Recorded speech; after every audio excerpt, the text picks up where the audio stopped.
Hari ini aku nak cakap mengenai tentang satu tajuk yang amat sensitif dan sedang berlaku secara menular di kalangan rakyat-rakyat Malaysia.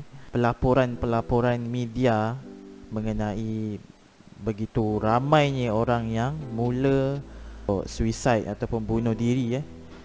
Ada dalam laporan terbaru sebanyak 266 orang yang bunuh diri yang sangat berkaitan rapat dengan soal PKP ataupun total lockdown. Ini apa yang media laporkan lah. Dia kata sebabnya berkaitan. Sebenarnya banyak lagi kes bunuh diri yang berpunca pada benda lain, depresi dan sebagainya.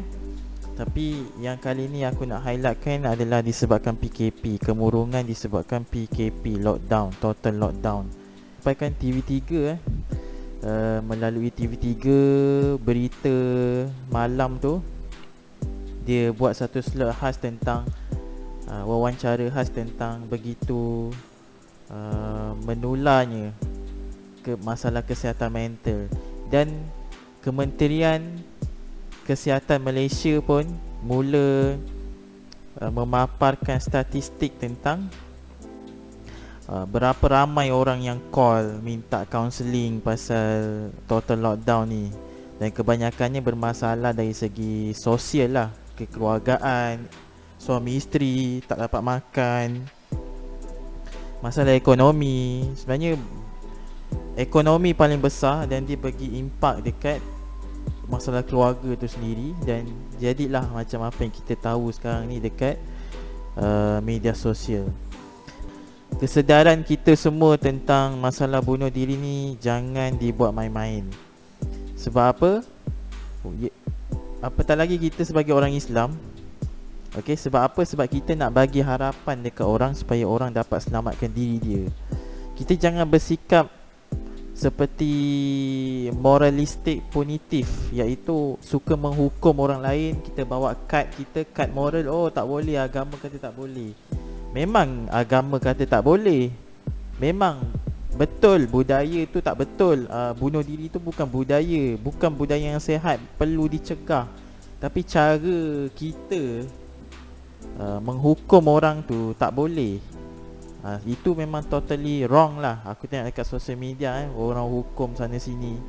Allah Subhanahu Wa Taala dia berfirman dalam surah Az-Zumar, tak silap aku, iaitu Allah mengatakan, ya ibadiyallazina asrafu ala anfusihim la taqnatu min rahmatillah innallaha yaghfiru dzunuba jami'an. Wah, katakanlah kepada hamba-hambaku yang sedang melarat putus asa, jangan kau putus asa daripada rahmat aku, iaitu Allah Subhanahu Wa Taala. Sesungguhnya Allah sangat-sangat mengampuni, kasih kepada kamu walaupun kamu buat dosa paling besar sekalipun. Ya, memang ada ayat sedemikian untuk menarik, memberi harapan. Sepatutnya itulah sifat agama, dia bagi harapan. Tapi kita pengamal agama, so-called agamawan, kita menggunakan kad moral agama tu untuk menghukum orang lain, mempersalahkan, memperlecehkan, memperlekehkan tentang orang punya keluh kesah, orang punya masalah yang multiple problematic yang ada sekarang ni, dengan masalah ekonominya, masalah duit, gaji, pekerjaan, kesenjangan sosial, kesenjangan ekonomi, penjurangan demi penjurangan antara si kaya dan si miskin. Yang kaya semakin kaya, yang miskin semakin derita. Ini semua multiple problematic, multiple problem, berlapis-lapis masalah, barulah ada kesannya, iaitu bunuh diri. Dia bukan bunuh dirinya terus bunuh. Aku kecewa bunuh diri. Tak, bukan. Dia ada sebab-sebab dekat belakang bahu ni yang sangat bertimpa-timpa, sampai kau dah tak larat, barulah kau terus bunuh diri. Dan aku nak sebutkan beberapa fakta yang aku ada baca daripada artikel Dr. Zul Azlin. Dr. Zul Azlin Razali adalah doktor pakar psikiatri dekat Yusim tak silap aku, dia pun ada sijil pengajian Islam. Dia tulis satu makalah ataupun artikel dalam The Malaysian Medical Gazette. Tajuk dia "Tolong Jangan Bunuh Diri" pada tahun 2018. Apa yang aku tertarik kat sini, dia ada tulis bahagian pasal agama, peranan agamawan. Okey. Dia kata kat sini pasal peranan agamawan. Agamawan ni dia kata lebih kurang lah, dia kata jangan kita gunakan kedudukan sebagai agamawan untuk kita sedap-sedap dia melemparkan tuduhan, melemparkan stigma. Walaupun secara konsepnya Islam tu dia menghukumkan orang yang bunuh diri kerana putus asa ni berdosa besar. Itu secara konsep. Tetapi secara realitinya kita kena tengok satu persatu kes tu disebabkan apa. Apa masalah yang dideritai oleh orang tu sampai tu bunuh diri. Sebab bunuh diri ni satu subjek. Bawah subjek tu ada banyak lagi sebab kenapa orang tu bunuh diri. Dalil yang lain juga yang menafikan bahawa semata-mata bunuh diri tu masuk neraka. Antaranya adalah dalil daripada Sunan Nasai, iaitu Nabi SAW ada menyebut rufi'al kalam an salasin. Okey, telah diangkat pena. Pena bukan pena kita tu telah diangkat pena, ataupun Allah tak akan mentaklifkan satu hukum kepada 3 orang, iaitu orang yang tidur sehingga dia terjaga, yang kedua anak-anak kecil sehingga dia akil balik, yang ketiga orang yang hilang kewarasan akalnya sehingga dia kembali sedar. Maknanya kita janganlah baca satu dua hadis pasal ancaman bunuh diri, tiba-tiba kita kata oh semua orang bunuh diri sama je, masuk neraka, memang berdosa besar. Tak boleh faham macam tu. Sebab tu ulama-ulama Islam, dia kalau nak faham satu masalah tu dalam satu tajuk, dia mengumpulkan tajuk tu, mengumpulkan dalil-dalil berkaitan, iaitu kaedahnya disebut sebagai al-jam'un nusus, menghimpunkan dalil-dalil yang berkaitan. Kemudian barulah diperhalusi, diteliti setiap satu persatu dalil akan wajhu dilalah ataupun wajhu ad-dalalah, gambaran-gambaran gambaran-gambaran yang terdapat dalam dalil-dalil tu. Dalam setiap dalil tu perlu dikeluarkan dia punya poin-poin penting dia, berdasarkan ilmu-ilmu alat lah, ilmu bahasa Arab, ilmu tafsir, ilmu usul tafsir, ulumul Quran, menggunakan ilmu mantik dan sebagainya. Itu ilmu-ilmu alat yang ada di kepala, di dalam fikiran ulama. Yang kita ni orang awam ni kenapa nak memandai-mandai mengeluarkan hukum macam tu kan? Jadi tak boleh.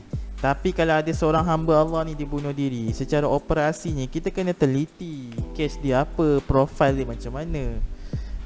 Jangan samakan dia bunuh diri tu macam orang yang bunuh diri putus asa. Mungkin dia ada masalah clinical depression, ada masalah kemurungan baru-baru ni yang dia kena, ada bisikan-bisikan di telinga. Itu semua sains telah mengemukakan.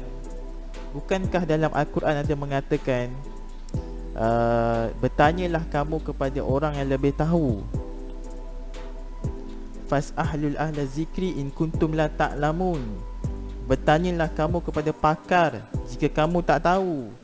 Nabi Muhammad SAW tanya pakar tamar sebelum nak menanam tamar. Nabi tanya kepada Salman Al-Farisi sebelum nak menyusun strategi perang Khandaq. Dan banyak lagi sahabat-sahabat Nabi menyumbangkan idea dalam kepakaran masing-masing, dan Nabi tak menolak sedikit pun, walaupun Nabi adalah ketua agama kita. Tetapi sifat hikmah ni semakin hilang di kalangan kita, ataupun komen-komen yang boleh mencederakan mental orang yang sedang suicidal. Aku ada petik lah beberapa antaranya. Kalau kau nak mati, kau mati je lah, tak payahlah takut kat orang. Itu yang pertama. Yang kedua, suicide doesn't end the pain. Kau bunuh diri pun bukannya benda ni berakhir pun. Nanti ada akhirat kau lagi kena rejam kan. Biasa dengar macam tu orang agama cakap macam tu. Yang kedua, Yang ketiga, orang lain pun lagi teruk daripada engkau lah. Ni antara contoh-contohnya.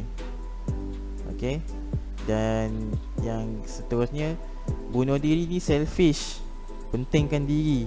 Dan banyak lagi. Okay. Banyak lagi komen-komen yang sangat harmful, very very harmful. Tapi benda ni normal dekat social media. Okay. Dan ada juga yang kata, kau ni tak fikir ke perasaan orang lain sebelum kau buat macam ni? Keluarga kau ke, anak kau ke? Mana boleh fikir bang? Kau dah celaru gila, dah macam-macam masalah. Kau nak fikir apa? Mana boleh fikir? Kita tak berada di situasi dia. Daripada kita bagi harmful komen macam ni, baik kita bagi dia harapan. Bacakan dalil-dalil daripada Allah SWT yang bahawa rahmat Allah tu luas. Itu sepatutnya peranan kita. Tapi masalah kita lah, kita menganggap oh kena hantam orang macam ni. Tak boleh juga macam tu kan. Jadi itulah kekecewaan yang aku rasa kita perlu baiki sebagai umat Islam. Dan tidak sepatutnya kita menggunakan baju agama, jawatan ustaz ataupun macam-macam lagi berlatar belakangkan agama untuk kita mentohmah orang yang ada masalah klinikal, depression dan seumpamanya, orang yang bunuh diri. Dan aku tertarik bila mana mufti wilayah dia ada memetik kisah bunuh diri, iaitu Muhammad Bouazizi, seorang warga Tunisia, budak muda yang bunuh diri sebab kawasan tanaman dia telah diganggu oleh penguat kuasa.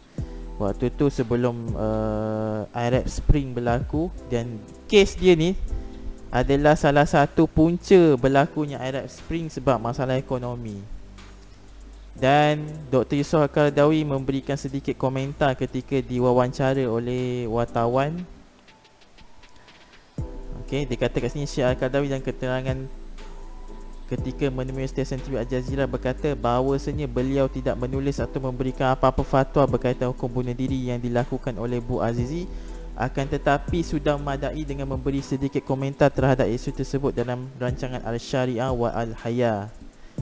Beliau berkata, sesungguhnya aku memohon kepada Allah SWT dan berdoa dengan sepenuh hati supaya Allah memaafkan dan mengampunkan pemuda tersebut, dan dia telah melebihi dalam perbuatan tersebut dalam berlawanan dengan syarak, dan syarak melarang daripada membunuh diri. Syekh Yusof Al-Qaradawi mengingatkan dengan satu kaedah syarak yang penting, iaitu annal hukma ba'dal ibtila'i bil fi'li ghaira al hukmi qablu ibtila'i bihi. Bahawasanya sesuatu hukum itu adalah selepas ujian dengan perbuatan, bukan hukum sebelum ujian dengannya.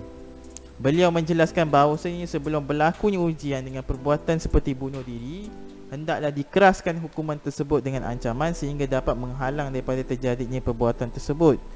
Adapun selepas berlakunya ujian tersebut, iaitu dia pun dah bunuh diri, maka di sini kita cuba meringankan semungkin dalam hal yang sedemikian.